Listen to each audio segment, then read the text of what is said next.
friends, this is Ted Marr from Out of This World Television, broadcasting live from Thurston Community Media here in Olympia, Washington, just south of Seattle in the United States. And we have a wonderful interview today with a gentleman named Matias Gustavo di Stefano coming to us live from Argentina. Matias is a very interesting young man who has past life memories of Atlantis and what it was like to live there. So I'm so happy he could come on the show today. And Matias, welcome to Out of This World Television. Hi, thank you for sharing. My pleasure, Matias. You're an interesting gentleman, and I'm so happy you could come on the show today. When I met you in August in the Dominican Republic, I remember the presentation that you gave about what life was like in Atlantis. That's just amazing. Could you share a little bit about that with my viewers around the world, please? Yes, well, I will try to do my best in English. Okay. Because it's not my first language. Okay. So, yes, I start, what I do, I started by my memories in other lives, in other times. I used to remember a lot of histories from when I was 3 years old, 10 years old, 12 years old. I start to remember many records, not only mine, but also records from humanity and the thoughts of Earth. I start to feel the planet as a being, and I start to feel part of her as a neuron, as part of the conscious network of the planet. So I could access some memories of the planet. And I start to remember many of my lives and many of my my issues in other lives, which I brought to this present in order to finish what I couldn't finish in that time. And also what we all as humanity left behind and we forgot how to do. So yes, all the memories I have mostly are from the time in between Atlantis and another country, which was in the River Nile in Egypt. I used to live more in Egypt than in Atlantis, but my grandfathers were from the island in that time. Wow. How long ago were you living in Atlantis, Matias, approximately? Do you remember?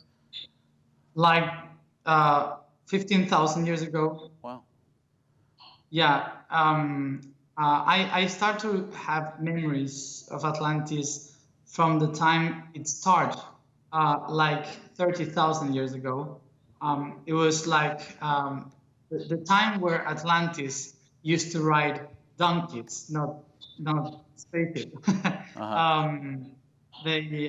We started like a small civilization in small islands in the Atlantic Ocean. And they were ruled by 12 families.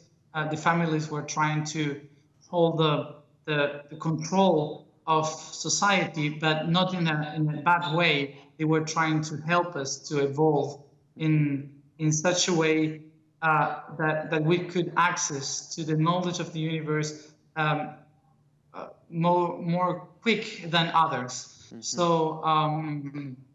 So all the system was ruled by women at that time, and women were trying to hold us all as a family. We call the government what's called the Dasnai, and Dasnai means family. So there were families who used to rule in that time, and women were the presidents, the leaders at that time, the priests also. Wow, that's fascinating. That's fascinating. Why did Atlantis end? What happened at the end, Matias? Well, Atlantis has a long story, and the purpose of the civilization was to help humanity rise as a race, as an important race that could represent our system, as our solar system, as one of the most important. So we were raised since we were kids in that civilization to be the best, to be the ones that could integrate the whole history. And they taught us that if we were united, it would be better. But the problem we had was that some people thought that united meant together, and it's not the same. To be united, you don't need to be together. You don't need to be one country and one culture.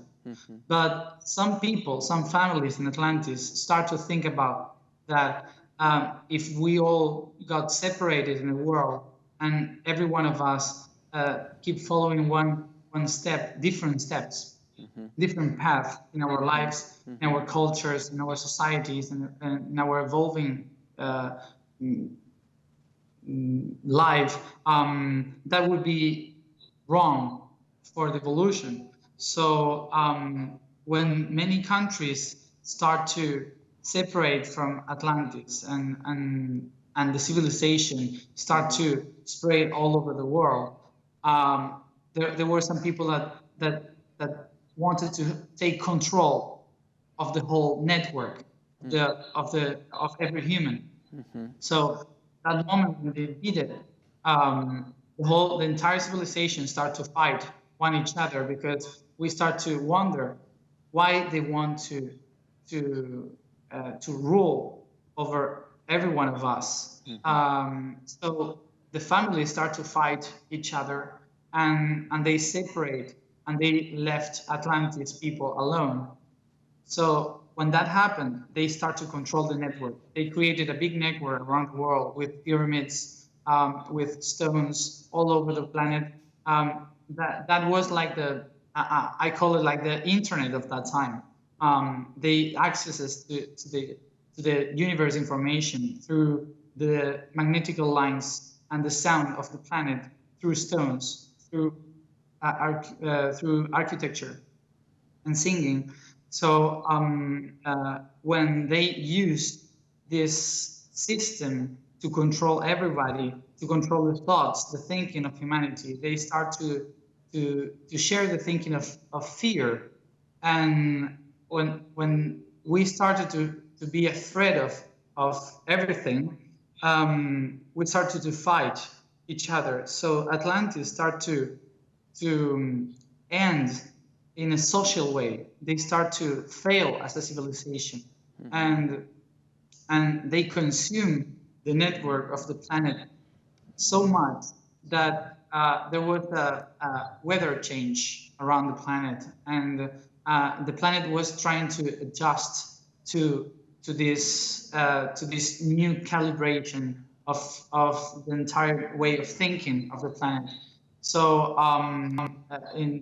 by doing this, there was a shift in the poles. So because when you start to think different, the planets start to think different.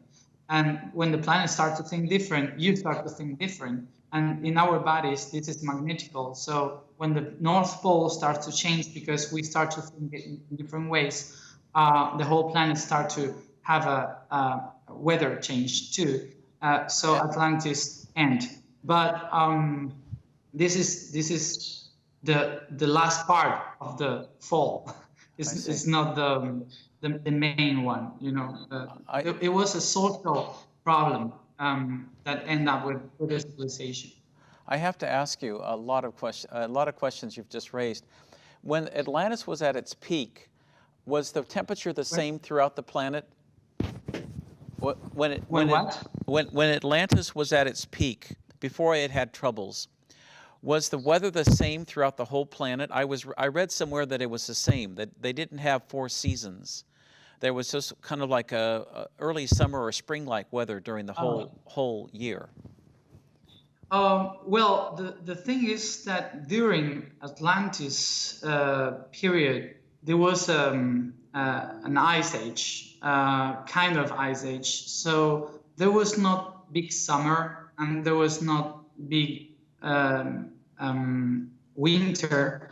That's why most of the civilizations were in the center of the planet. They were in the, like, here. Oh yeah, along Like, the equator. Yeah. yeah, all the equator, because it was difficult to go north and south because the weather was better in the middle.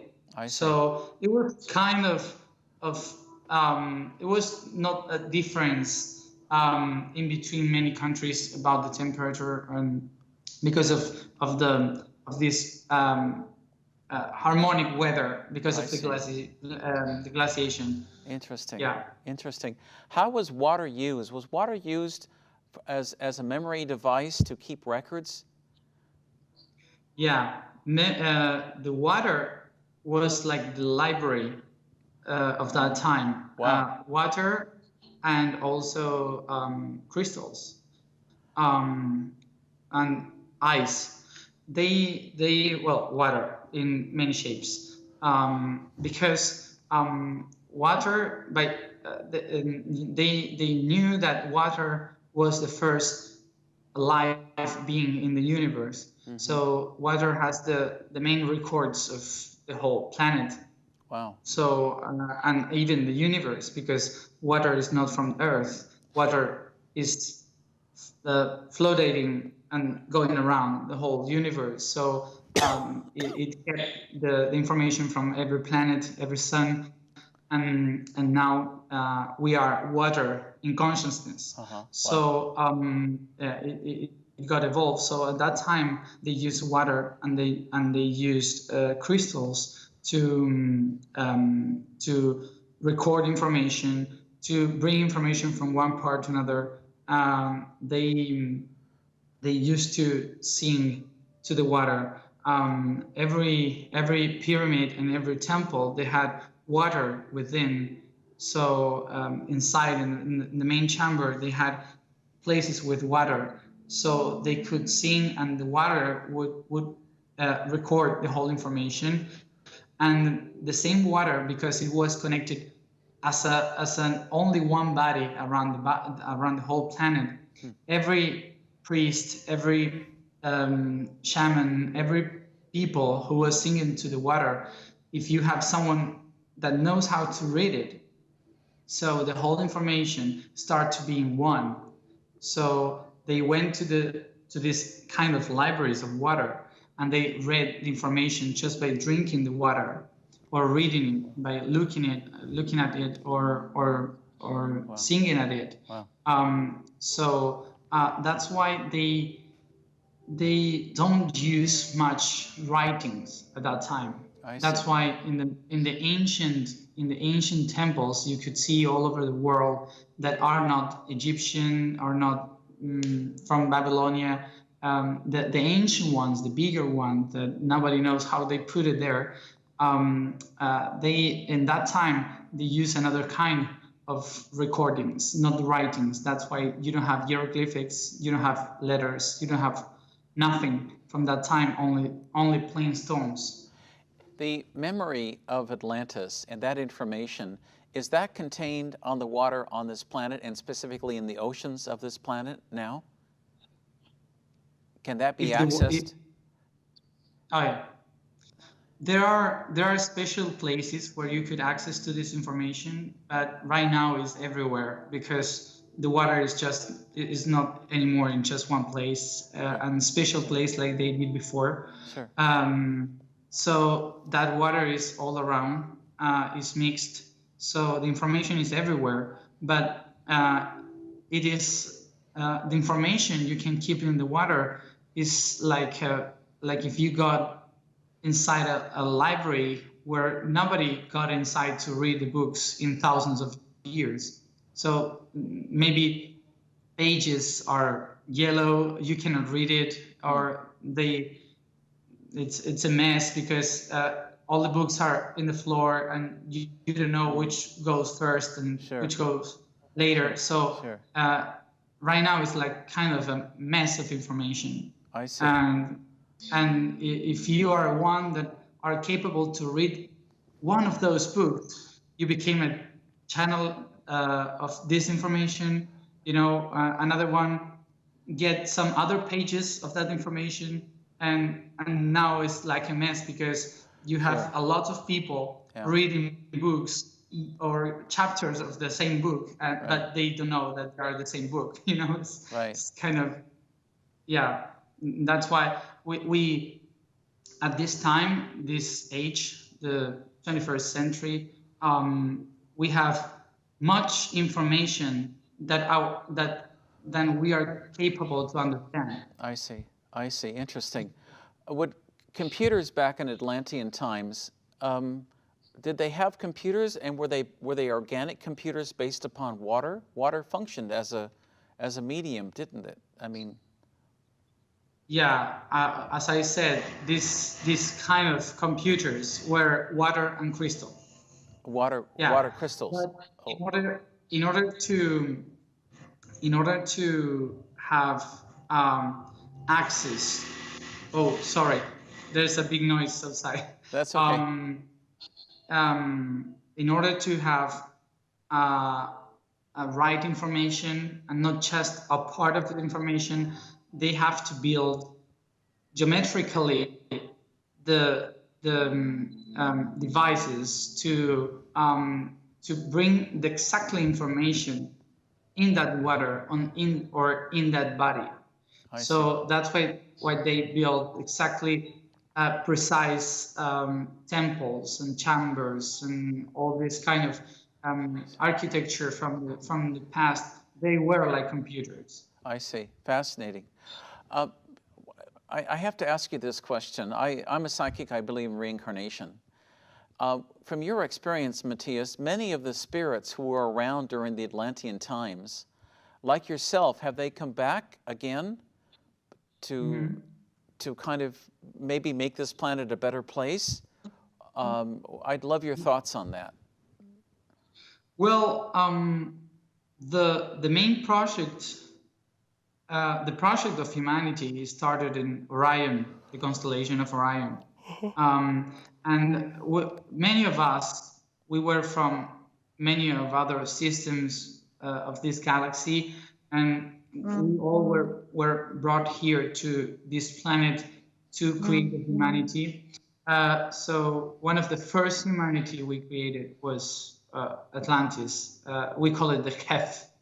And the Atlantis, or Kef, it was meant to be a civilization to bring order and consciousness to a planet that was trying to help the whole galaxy to evolve. But the problem was that because of this kind of belief that we had to be all together and all these kind of problems we had at that time, everybody, oh, sorry. That's okay. The phone. Everybody started to it was like a shock for everybody,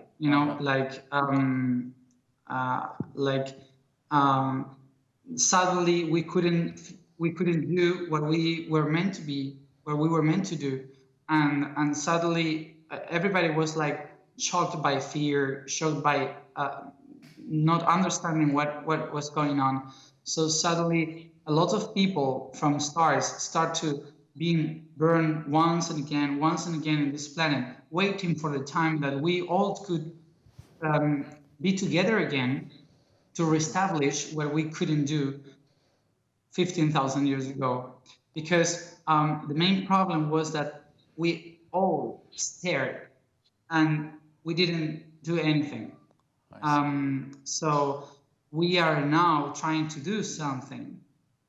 So a lot of people from thousands of years that are around and they are burning again in this time is because we are on the exactly time opposite of Atlantis. So this is the time in which we could again reestablish the network around the planet.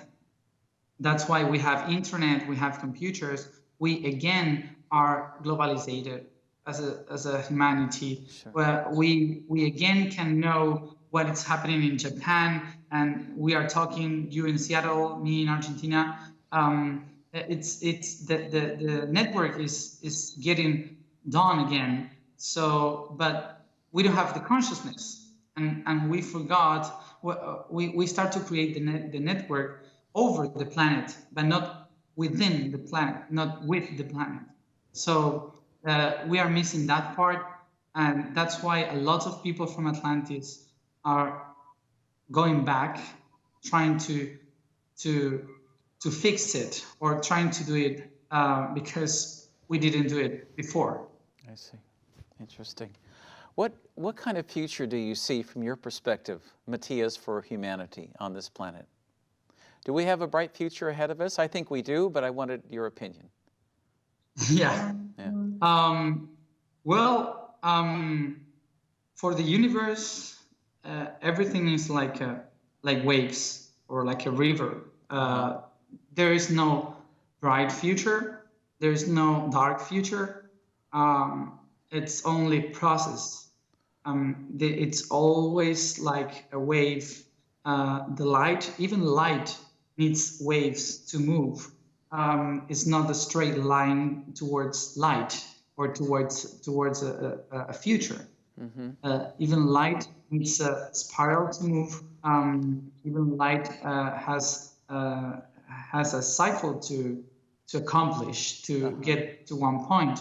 So it's you cannot avoid to go down and then up, down and up once and again, because going down is like taking the strength to jump up.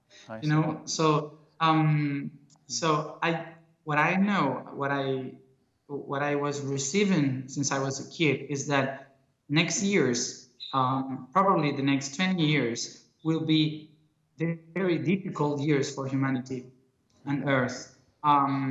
It will be a very hard time because the whole pattern of consciousness will be recreated again. So we are about to reconnect ourselves with the pattern of light. We are going to reestablish network again. But in order to do that, we have to go through a dark process in which we could see ourselves, how we really are, and to understand that the system we have right now is just an expression, an old expression of something we need a long time ago, but we don't need it anymore. So the next 20 years, we will be living the fallen of this system.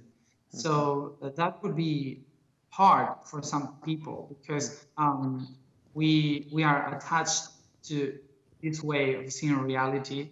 So everything in our lives, maybe we have some addiction like smoking or something like that, and we know it's bad, but we keep doing it. Well, the system and the reality we have now is like smoking. You know it's going to kill you, but you enjoy it. Right. So, what we are going through right now is the moment that we realize that smoking is killing us, and that's it. That is a hard time because we are realizing that we have to stop smoking.